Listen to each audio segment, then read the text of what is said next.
Hi friends, welcome to our channel. நம்ம இன்னைக்கு வெண்பூசணியை வச்சு ஒரு மிட்டாய் செய்ய போகிறோம். அது எப்படி செய்கிறதுன்னு வாங்க பார்க்கலாம். இந்த பூசணிக்காய் நாங்கள் கடையில் வாங்கலை, எங்கள் தோட்டத்திலேயே விளைஞ்சது. எந்த உரமும் போடாமல் இயற்கையான உரத்தில் இருந்தே விளைஞ்சது. இப்போ இந்த பூசணிக்காயை கட் பண்ணிக்குவோம். கட் பண்ணிவிட்டு உள்ளே இருக்கிற விதையெல்லாம் எடுத்துக்கலாம். இப்போ நம்ம கட் பண்ணி எடுக்கிற அந்த விதையை நம்ம தூக்கி போடாமல் விதையை மட்டும் தனியாக எடுத்து அந்த சதைப்பகுதியிலேருந்து விதையை மட்டும் தனியாக எடுத்து வெயிலில் நல்லா காய வச்சுட்டோன்னா நம்ம வேறு ஏதாவது ஸ்வீட் செய்கிறோம், அதுக்கு டெக்கர் பண்ணுறதுக்கு நட்ஸ் எல்லாம் யூஸ் பண்ணுவோம். அது கூடவே இதையும் சேர்த்து நம்ம யூஸ் பண்ணிக்கலாம். இப்போ நம்ம விதையெல்லாம் எடுத்துட்டு அந்த சதைப்பகுதியை மட்டும் வச்சுருக்கோம். நாங்கள் என்ன பண்ணோம்னா ஒரு அலுமினிய பைப் எடுத்து ஒரு சேப்பாக வரணும் அப்படின்றதுக்காக வேண்டி இப்படி கட் பண்ணி எடுத்துக்கிட்டோம். நீங்கள் கத்தியால் ஒரு அளவான சைஸை வேறு கட் பண்ணி எடுத்துக்கலாம். உங்கள்கிட்ட குழிக்கரண்டி இருந்துச்சுன்னா அதால் கூட நீங்கள் கட் பண்ணி ஷேப்பாக எடுத்துக்கலாம். ஒரு ரவுண்ட் ஷேப் வரும், பால் மாதிரி ஷேப் வரும்.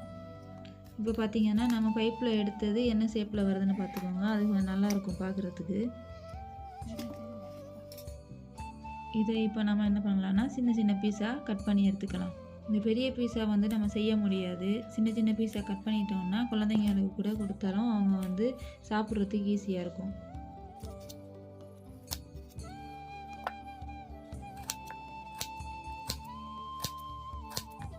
இப்போ நம்ம கட் பண்ணி எடுத்த பீசஸ் எல்லாத்தையும் தண்ணியில் நல்லா அலசி எடுத்துக்கலாம்.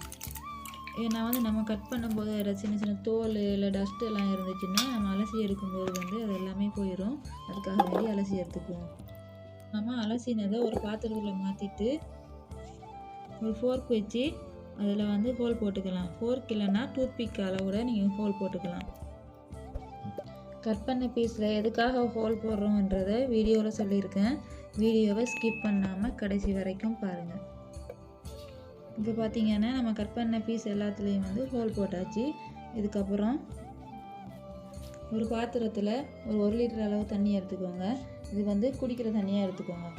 இது கூட என்னென்னா 1/2 டீஸ்பூன் சுண்ணாம்பு, வெத்தலைக்கெல்லாம் யூஸ் பண்ணுவாங்கள்ல, அந்த சுண்ணாம்பு எடுத்துக்கோங்க. எடுத்து நல்லா கரைச்சி விட்டுருங்க அந்த தண்ணியில். இந்த சுண்ணாம்பு கரைக்கிறதுக்கு நம்ம யூஸ் பண்ணுற பாத்திரம் சில்வராக இருக்கணும், இல்லைன்னா மண் பாத்திரம் எடுத்துக்கலாம். ஆனால் அலுமினிய பாத்திரம் எடுக்கக்கூடாது. இப்போ நம்ம கட் பண்ணி ஹோல் போட்டு வச்சுருக்கிற பூசணிக்காய் பீசஸ் எல்லாத்தையும் இதில் போட்டு ஒரு மூடி போட்டு மூடி வச்சுருங்க. ஒரு 12 மணி நேரம் அது சுண்ணாம்பு தண்ணியில் ஊறணும். அப்போ தான் சுண்ணாம்பு தண்ணி உள்ளே போய் நல்லா ஊறும். எதுக்காக நம்ம சுண்ணாம்பு தண்ணியில் ஊற வைக்கிறோம்னா இந்த காயை சும்மா வேக வச்சோம்னா அது கரைஞ்சிரும். சுண்ணாம்பு தண்ணியில் ஊற வச்சு அதுக்கப்புறம் வேக வச்சோம்னா கரையாது. அப்படியே நம்ம என்ன ஷேப்பில் போடுறோமோ அதே ஷேப்பில் இருக்கும். இப்போ நம்ம 12 மணி நேரம் ஊற வச்சுட்டோம். வச்சதுக்கு அப்புறமா அந்த காய் ஊறி இருக்குது.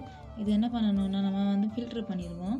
ஃபில்ட்ரு பண்ணிவிட்டு இந்த பீசஸ் எல்லாத்தையும் அப்புறம் என்ன பண்ணோன்னா ஒரு 3 தடவை தண்ணியில் நல்லா வாஷ் பண்ணி எடுத்துக்கோங்க. அப்போ தான் இது உள்ளே இருக்கிற சுண்ணாம்பு எல்லாமே வெளியில் வரும். இப்போ நம்ம வாஷ் பண்ணி முடிச்சுட்டு தண்ணியை ஃபில்ட்ரு பண்ணி வச்சுருவோம்.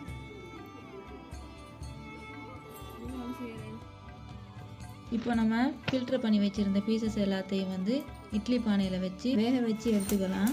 இது வேகிறதுக்கு ஒரு 10லேருந்து 15 நிமிஷம் எடுக்கும்.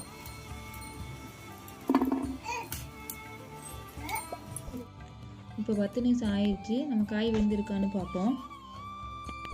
இப்போ ஒரு குச்சை வச்சு குத்தி பார்த்தா தெரியும் அது வெந்திருக்கான்னு. இது வெந்திருக்கு.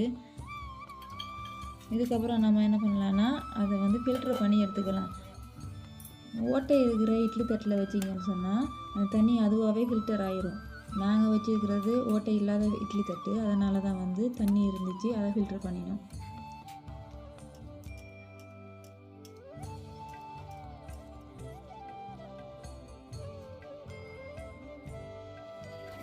அடுப்பில் ஒரு பாத்திரத்தை வச்சுட்டு பாத்திரம் சூடானதுக்கப்புறமா 1.5 கப் சர்க்கரையை போட்டுட்டு அது 3/4 கப் தண்ணி சேர்த்து ஒரு கம்பு பதம் வர அளவுக்கு அதை பாகாக காய்ச்சி எடுத்துக்கலாம்.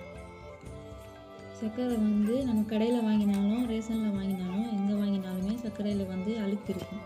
அதனால் என்ன பண்ணணும்னா ஒரு ஸ்பூன் பாலை நம்ம சேர்த்துட்டு பாகு காய்ச்சினோம்னா அந்த அழுக்கெல்லாம் வந்து பிரிஞ்சு தனியாக வந்துடும்.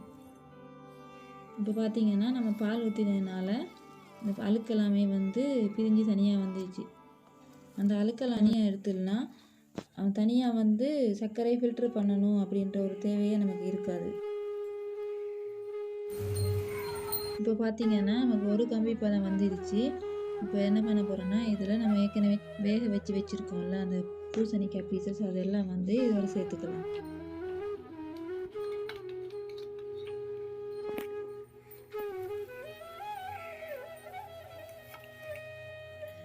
சேர்த்து நல்லா கிளறி விட்டுக்கோங்க. அப்போ தான் சர்க்கரை பாகு வந்து பூசணிக்காய் பீசஸோட மிக்ஸ் ஆகும். இப்படியே வந்து மிக்ஸ் பண்ணிகிட்டே இருங்க. பூசணிக்காயில் நம்ம வேக வச்சு எடுத்துருந்தா கூட அப்பையும் கொஞ்சம் தண்ணி இருக்கும். அது சுண்டுற வரைக்கும் நம்ம வந்து வேக வைக்கணும். இந்த அளவுக்கு வெந்த பிறகு உங்களுக்கு பிடிச்ச கலர் பவுடர் ஏதாவது சேர்த்துக்கோங்க. நான் வந்து பீட்ரூட்டு சாறு பிழிஞ்சு அந்த சாறை சேர்த்துருக்கேன். நாங்கள் கெமிக்கல் இல்லாத கலர் யூஸ் பண்ணணுன்றதுக்காக நேச்சுரலாக பீட்ரூட் ஜூஸ் யூஸ் பண்ணியிருக்கோம். நீங்கள் கேரட் ஜூஸ் அப்படி ஏதாவது யூஸ் பண்ணிக்கலாம். இந்த அளவு வந்த பிறகு ஃபில்டரை வச்சு ஃபில்ட்ரு பண்ணி ஒரு 2 மணி நேரம் அப்படியே வச்சுருங்க. இப்போ 2 மணி நேரத்துக்கு அப்புறமா பார்த்தோன்னா மிட்டாய் வந்து இப்படி தான் இருக்கும். நல்லா டேஸ்டியாக இருக்கும். நீங்களும் ட்ரை பண்ணி பார்த்துட்டு எப்படி இருந்துச்சு அப்படின்றத கமெண்ட் பண்ணுங்கள். இந்த வீடியோ பிடிச்சிருந்தா லைக் பண்ணுங்கள், சப்ஸ்கிரைப் பண்ணிக்கோங்க.